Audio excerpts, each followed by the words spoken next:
What is going on, everyone? Chris from Pickdawgz.com here with the Wraparound. We're going to be breaking down the NHL action going down on Friday, December 15th, 2023. But before we get into that, if you like this content, if you like this video, make sure you drop a thumbs up. And if you're not already, subscribe to our channel. We just passed 100 million views here on our YouTube channel. Couldn't have done it without you guys. Couldn't have done it without your love and support. So thank you so much for that. The Wraparound would not be what it is without you guys. You guys are the ones I do this for. So thank you so much for that. If you're looking for my best bets on the board, the games that I love the most, regardless of sport, whether it's hockey, basketball, college football, college basketball, NFL, you name it, head to Pickdawgz.com. Click that premium picks tab at the top of the page. Got tons of options for you to make some money this weekend. Like I always say, those Christmas bills are piling up. You know, Christmas just around the corner. We all got those last minute gifts to get for that special someone. So let's make you guys some money. Just head over to Pickdawgz Premium and let's get you some cash and build up those bankrolls. But, you know, before we get to the weekend, we still got a 6-game NHL card on Friday. You know the drill. You ready? I'm ready. Let's get into it.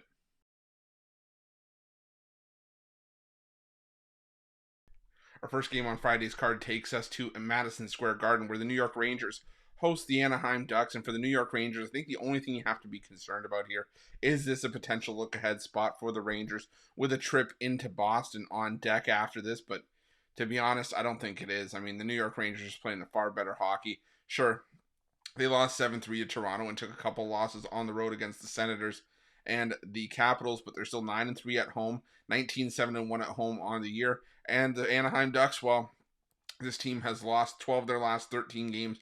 They did have a close call against the Islanders last time out, but they blew a late lead in that game, and you know, the Islanders found a way to pull it out. It was just the Anaheim Ducks finding another new and creative way to lose, and I think this is a spot where, regardless of who the Rangers have here, or start here in goal, because they have one of the better 1-2 punches in goaltending in the National Hockey League in Jonathan Quick and Igor Shesterkin, I think the Ducks are going to be in trouble here. It wouldn't surprise me if they got shut out. I think the Rangers will be in a good spot against the Bruins on Saturday. So give me the New York Rangers in this one on the money line. Excuse me, on the puck line at -1.5.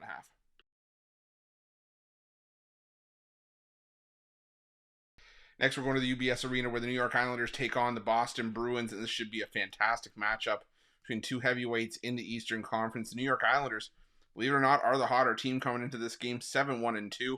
Now, I will admit I wasn't a huge fan of how the Islanders had to come back from a deficit against the Anaheim Ducks of all teams to win that game 4-3, but they have won 4 in a row and 6 of 7. The Boston Bruins are still one of the league's toughest teams. You know, they are 8-3-3 on the road this season. The Islanders 8-3-5 at home. But I just like what I've seen, you know, from the Islanders in the last couple of games. I think this is an Islanders team that can really battle this Boston Bruins team hard.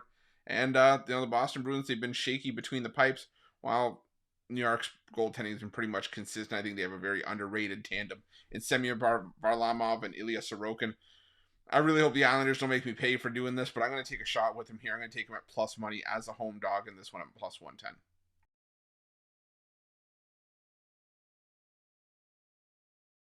Next, we're going to the PNC Arena, where the Carolina Hurricanes play host to the Nashville Predators, and another solid matchup on Fridays. You got the Carolina Hurricanes starting to really round things out. They've won back-to-back games. They snapped that 4-game losing streak and started to pick it up again.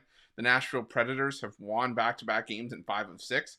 So who comes out on top here? Well, I'm not sure, but I do think that whoever does is going to be the victor of a low-scoring game. You know, you look for the Nashville Predators. 5 of their last 6 games, all wins have seen 3 goals or less allowed. On the other side, for the Carolina Panthers, the goaltending has stepped up again for Carolina. They beat Ottawa 4-1. They beat Detroit 2-1. Now they head back home, where they have been playing their better hockey. You know, the Nashville Predators in their last 10 games averaging 2.5 goals per game. The Carolina Hurricanes averaging 3. I think this could easily be another 3-2 kind of game here. I'm going to take the under 6 between the Hurricanes and the Predators.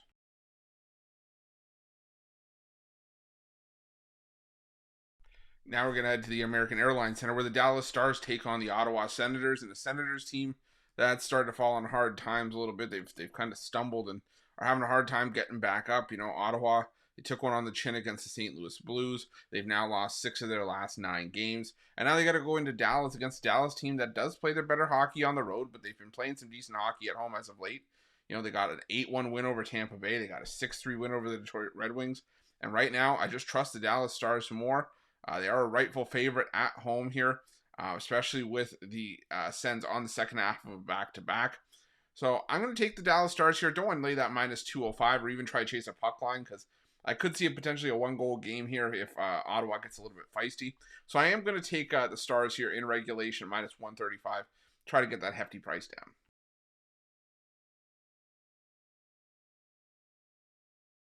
And now we're heading to the Mullet Arena where the Arizona Coyotes take on the San Jose Sharks. And the Arizona Coyotes have played their best hockey at Mullet Arena. You know, we've talked about that before. When we've talked about the Arizona Coyotes, they're 8-5 at home this season. Crazy to think that that's a mark that the Arizona Coyotes could have after the years and years of struggles that they had. The problem here is that I think that the value is on the San Jose Sharks. I didn't think I'd catch myself saying that, you know, as recently as a couple of weeks ago, but don't look now. San Jose has all of a sudden won 6 of their last 9 games. They've beaten some quality teams in those games as well. Beat Winnipeg, Detroit. They beat the Islanders on the road. They beat the Devils on the road. They lost by a goal against the New York Rangers. They beat Washington and Vancouver at home. So all of a sudden, this San Jose Sharks team is providing some value, and I think they could do it here again against the Arizona Coyotes. Sure, the Coyotes are at home where they played their better hockey, but again, they've also lost 4 straight games coming into this one. Granted, 3 of those were on the road, but the San Jose Sharks have owned this matchup. Going back to last year, the Sharks have won all 3 meetings last year. They won those by a combined score of 14-6. They've won 5 of the last 6 meetings and 7 of the last 10. I think the value here on the San Jose Sharks, I can take San Jose Sharks plus the 1.5. I'm going to sprinkle a bit on the money line as well.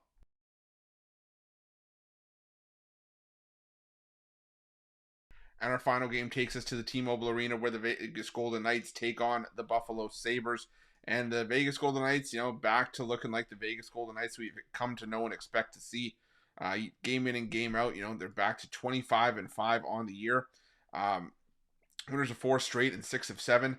Now, I will say their last 3 home games have all needed overtime, so that's the concern here if you want to try to go value hunting with the Vegas Golden Knights. The problem for me, if you're you know trying to back Buffalo here, is that they just got their teeth kicked in by the Colorado Avalanche. They lost 6-2 against Carolina. They lost 6-4 against St. Louis. 7-2 against the New Jersey Devils on the road. All those games I just mentioned were all road games. So while the Buffalo Sabres have had success here and there, the majority of their success is coming at home. Now, they are 6-8-2 on the road this season, but a lot of those wins came earlier on in the year when they had gotten off to a nice start out of the gate. We're starting to see the Buffalo Sabres that we see perennially year in and year out, a team that really just struggles and, you know, limps their way through the meaty part of the schedule. They have, you know, hot stretches here and there, but for the majority of the season, it's a struggle. So I think this game's going to be no different. I'm going to take the Vegas Golden Knights on the puck line in this one to round things out. That's it. That's all the NHL action for Friday, December 15th, 2023. If you like this video, again, remember to smash that like button and subscribe to our channel. And also, make sure you hit that notification bell in the description of this video below to get the newest and most up-to-date content when you're here at Pick Dawgz. And also, if you're looking for my best bets, again, you can find those at Pick Dawgz Premium. And make sure to let me know your NHL picks in the comment section below. Thanks for watching.